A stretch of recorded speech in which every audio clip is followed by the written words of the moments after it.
जय श्री कृष्ण, जय श्री हरि। आज म यहाँहरूलाई एकछिन श्री हरिवंश पुराण प्रस्तुत गर्दैछु साथीहरू। तबसम्म यहाँहरू बस्न सक्नुहुन्छ भने धैर्यताका साथ बस्नुहोला, अन्यथा आफ्नो समयको प्रयोग गर्न सक्नुहुन्छ। हस्त धन्यवाद साथीहरूलाई, नमस्कार छ, वेलकम सब साथीहरूलाई।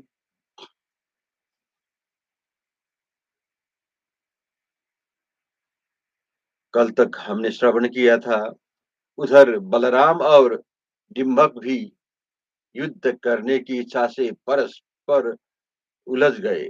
ये सब के सब अस्त्र शस्त्र और बल में पराक्रमी थे। आज से इन सब ने अपने अपने रथ में स्थित होकर पृथक पृथक शंख बजाना आरंभ किया। तदंतर इंद्रियों के प्रेरक कमल नयन भगवान श्री कृष्ण ने सबको विस्मय में डालते हुए से महान शब्द करने वाले पांचजन्य शंख को बजाया। महाराज, इतने में ही लंबे पेट और विशाल शरीर वाले उन महाभयंकर भूतों ने शूल लेकर भगवान श्री कृष्ण पर आक्रमण किया। राजन, उन दोनों ने यादवेश्वर श्री कृष्ण पर एक साथ ही शूल से प्रहार किया। देवताओं और गंधर्वों के समीप उन दोनों की आघात से आहत हो भगवान श्री कृष्ण के अधर पर मंद मुस्कान की छटा बिखर गई। ओ रथियों में से श्रेष्ठ भगवान जनार्दन कुछ उलझकर तुरंत रथ में कूद पड़े और दोनों भूतेश्वर को पकड़कर उन्हें आलात चक्र के समान 100 बार घुमाने के पश्चात उन केशव हरि ने कैलाश पर्वत की ओर फेंक दिया। महामते, वो दोनों कैलाश पर्वत के शिखर पर पहुंचकर भगवान श्री कृष्ण का वह पराक्रम देख बड़े विस्मय में पड़ गए। श्री कृष्ण का वह कर्म देखकर हंस के बड़े बड़े नेत्र रोष से लाल हो गए। उसने समस्त देवताओं के सुनते हुए यह बात कही, केशव, हमारे राजसूय यज्ञ में क्यों विघ्न डाल रहे हो? महाराज, ब्रह्मदत्त उस समय उस महायज्ञ का अनुष्ठान करेंगे। यदि अपने प्राणों की रक्षा चाहते हो तो उसमें यथा योग्य कर दो, अथवा नंद पुत्र, तुम क्षण भर में मेरे सामने खड़े रहो, फिर मेरी श्रेष्ठता को जानकर स्वयं ही बहुत सा कर प्रदान करोगे। फिर मेरे पिता यज्ञ का आरंभ करेंगे। जैसे देवताओं के ईश्वर शूलधारी महादेव है, उसी प्रकार सदा समस्त राजाओं का ईश्वर मैं हूँ। इस युद्ध में तुम्हारे अनुपम बल को अभी नष्ट किए देता हूँ। नरेश्वर, ऐसा कहकर हंस ने साल और ताल के समान विशाल धनुष और बाण ले उसे बलपूर्वक खींचकर उस नाराज के द्वारा भगवान श्री कृष्ण के ललाट में प्रहार किया। वह नाराज उनके लिए मनोहर आभूषण सा प्रतीत हो रहा था। तब भगवान श्री कृष्ण ने सात्विकी से कहा, प्रभावशाली वीर, तुम मेरा रथ हाँको।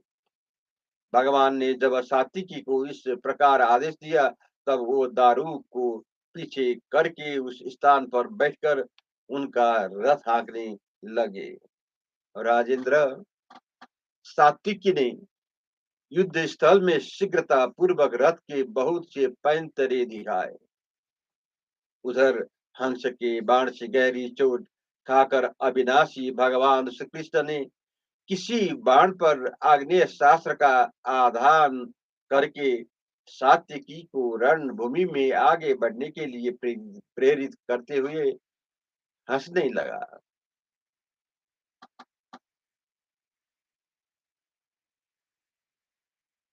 और कहा, "हम्म, पापी शठ, मैं इस बाण से तुझे अभी दग्ध किए देता हूँ। यदि शक्ति हो तो इसे रोक लो। अब तेरे लिए बहुत सी असंगत बातें बकने से कोई लाभ नहीं होगा। तू क्षत्रिय है, सदा अपने कर्तव्य का पालन कर। यदि मुझसे कर लेना चाहते हैं तो आज दिखा अपना पराक्रम। हंस, तूने पुष्कर में रहने वाले एतियों को सताया है। नराधम, मैं इस संपूर्ण जगत का ईश्वर हूँ। तू मेरे रहते ब्राह्मणों पर शासन करता है। मैं तू जैसे क्षत्रिय रूपी कंटकों को वध करके सत्पुरुषों के जगत में ब्रह्मद्रोही दुष्ट का नाश करने वाला हूँ। नराधम, तू मुख्य मुख्य यतियों के सास से ही मर चुका है। आज तुझे मृत्यु के हवाले करके मैं ब्राह्मणों की रक्षा करूंगा। ऐसा कहकर भगवान श्री कृष्ण ने युद्ध में हंस पर उस आग्नेय शास्त्र को छोड़ दिया। तब हंस ने भी वारुण शास्त्र में उस अस्त्र का निवारण कर दिया। यह देख गोविंद ने रणभूमि में हंस पर वायव्य शास्त्र चलाया, किंतु श्रेष्ठ हंस ने महेंद्राक्ष महेंद्रास्त्र से उसका वारण कर दिया। तत्पश्चात श्री कृष्ण ने युद्ध स्थल में अत्यंत भयंकर महेश महेश्वरास्त्र का प्रयोग किया, परंतु हंस ने रौद्रास्त्र द्वारा तत्काल उसका निवारण कर दिया। तब श्री कृष्ण ने लगातार गांधर्व, राक्षस और पैशाच अस्त्र छोड़े। पूर्वोक्त महेश्वर अस्त्र को लेकर ये चार हुए। माधव ने उन चारों अस्त्रों का निवारण करने के लिए हंस ने युद्ध स्थल में तुरंत ही ब्रह्मास्त्र, कौबेरास्त्र, असुरास्त्र और याम्यास्त्र से ये 4 अस्त्र छोड़े। तदंतर देवादिदेव जनार्दन ने ब्रह्मशीर नामक महान विनाशकारी भयानक अस्त्र हंस पर छोड़ा।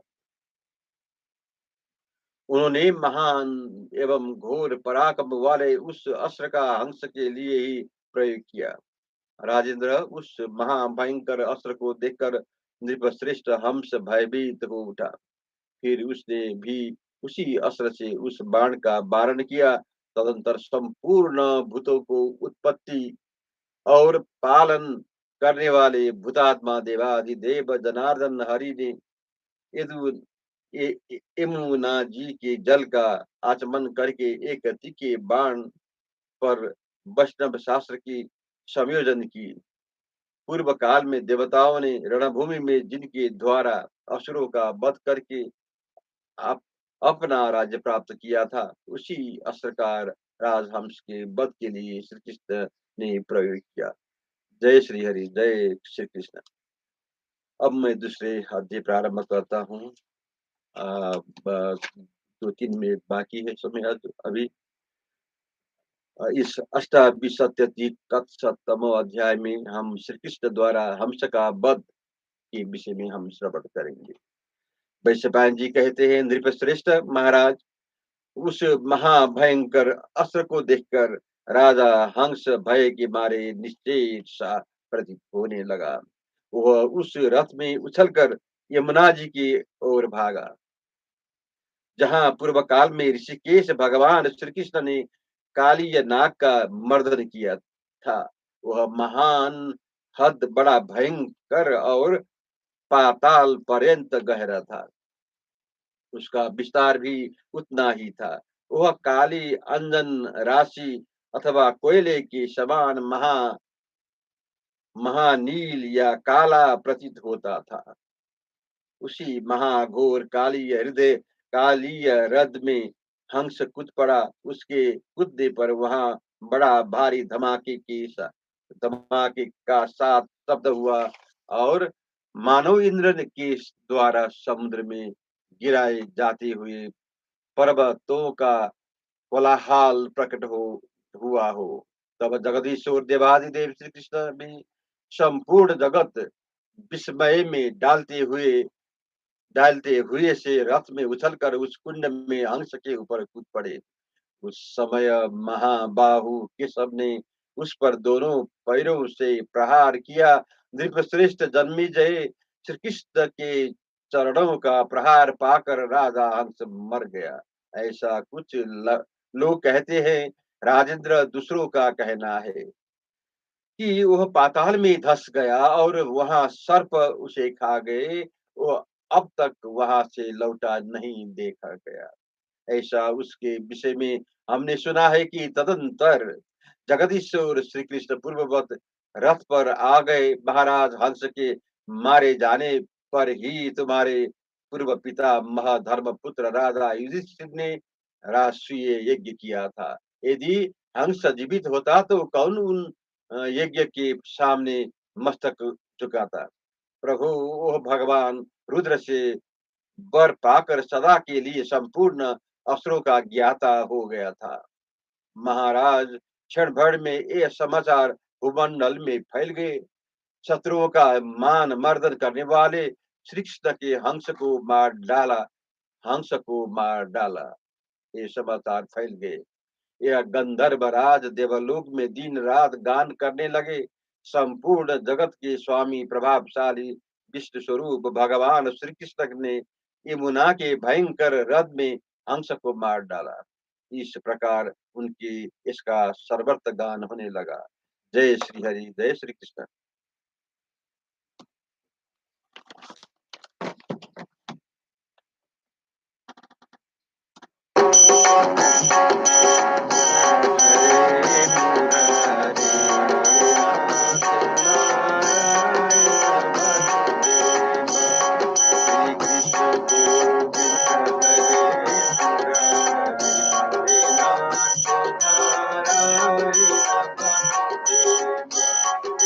स्वामी सखा हमारे, स्वामी सखा हमारे,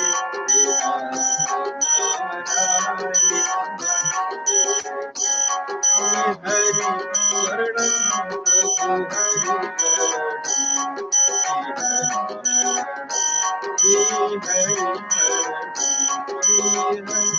हरि